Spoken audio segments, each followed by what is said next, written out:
Hello everyone, welcome to another session where we explore the possibilities of integrating Excel with ASPEN Plus such that it's a simpler, easier process of undertaking your process simulation investigations, right? So this still plays into the same idea of the biorefinery process where we try to generate biofuels from biomass feedstock, right? So essentially just same thing we did the last time. You go to the folder. The folder should contain your ASPEN file and your Excel file. Now within this folder you have the Excel file which we are going to open right now. So you go to the Excel, pre-open this empty Excel file, we'll drag in the Excel file and it's open now, right? So we'll go through the same process that we typically go through to activate ASPEN in the Excel file. So you go to the file, go to the options, you go to the add-ins, computer add-ins, go, click on the ASPEN tabs. Okay, then you should have your ASPEN simulation workbook tab visible. You click on the ASPEN simulation workbook, you enable ASPEN, and you wait. Now this session we are just simply going to be exploring or trying to resolve a question that was a query that was posed earlier during the week, where a viewer contacted me and was curious as to the possibilities of linking ASPEN to Excel such that you can alter the rate of the reaction in Excel and effect that change in ASPEN, right? And what we always can say from the onset is that you cannot directly change the rate of the reaction. However, you can alter the kinetic parameters that define the rate of the reaction. Now, if we should recall from our elementary chemistry, the rate of reaction is dependent on the rate constants, the constitution of the reactants, and of course the order of the reaction, right? the rate order, right? So if we can alter the parameters that, for instance, define the rate constants, so factors like your pre-exponential factor, your activation energy, you can then indirectly alter the rate of the reaction. I will demonstrate what I mean. So all I did so far was to connect the simulation to the Excel file. We can now make the ASPEN file visible by clicking on the visibility tab there. So this is supposed to make the one. So once you see it glow, it shows that the ASPEN file is now visible in the background.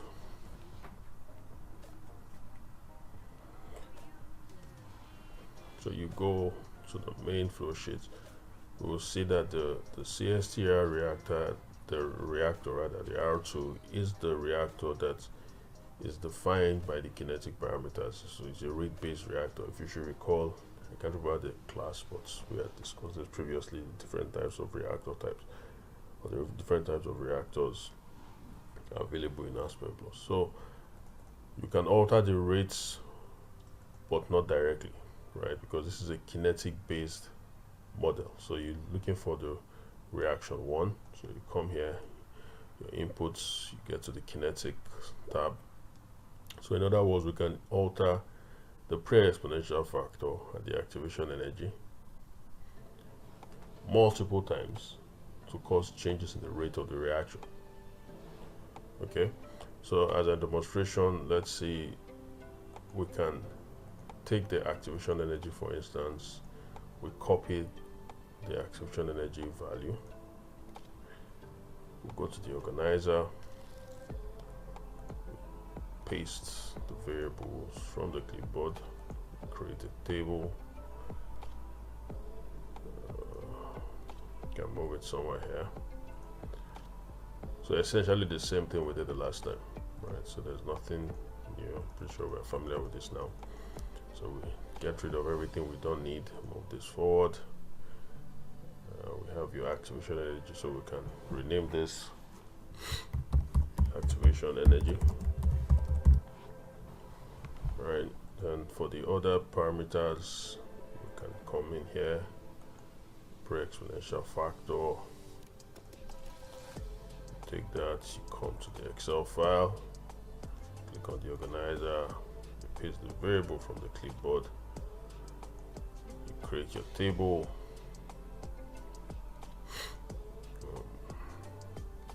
column headings, columns, remove everything you do not necessarily need, move the units up,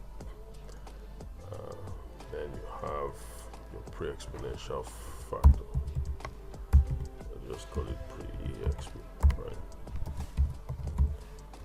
Okay, so to demonstrate the effect of these changes on the biodiesel yield, we can try to get the yield of biodiesel from the CSTR reactor. So you come here, the yield is methyl oleate, so you take the value of the FAMES, you come in here, you click on the organizer, you paste the variables from the clipboard, you create the table, and you have the opportunity to reduce the columns to what is useful. Again, the same thing we have done several times. So we have that. So we can call this the FAMES.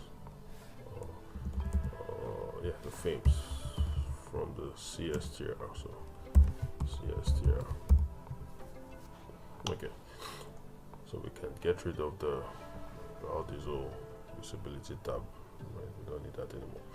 Now what we can do is, for instance, you had performed, or you want to see the effect of different rates of reaction on your FAME yield or your productivity, right? You cannot directly change the rate, but you can change the associated activation energy and the associated pre-exponential factor values.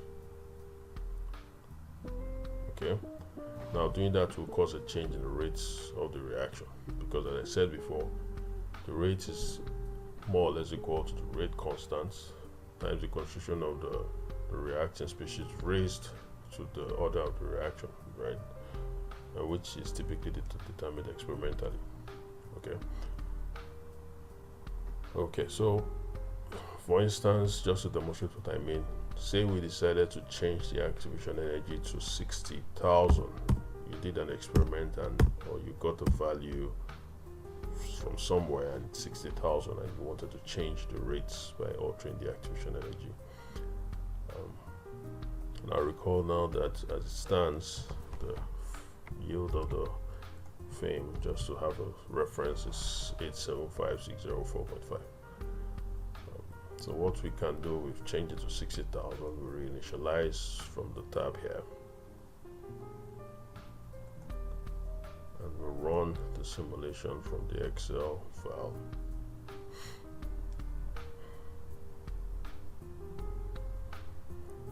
It shouldn't take a long time because it's a very simple simulation. So you see, by increasing the activation energy, you have a reduction in the yield. So what I mean is that you may choose to have a table that is defined as rates. So you have different values of your rates, right? Then you have the associated activation energy and the associated pre-exponential factor and the associated activation energy.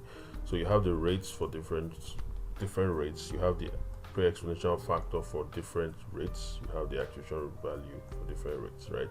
So you can feed those values in here and change it, and you get the associated rates, the associated yield of the FAMES of the biodiesel products, right, for different rates. I hope this is clear. So what I mean is this: you cannot directly change the rates, but you can change the parameters that define the rates, which is essentially the same thing in so many words. Okay, then you can have different yields for the FAMES for different rates, which you can then plot against each other. Okay, So I encourage the viewer to try that out and see how well it works for him. So thank you very much, and see you next time.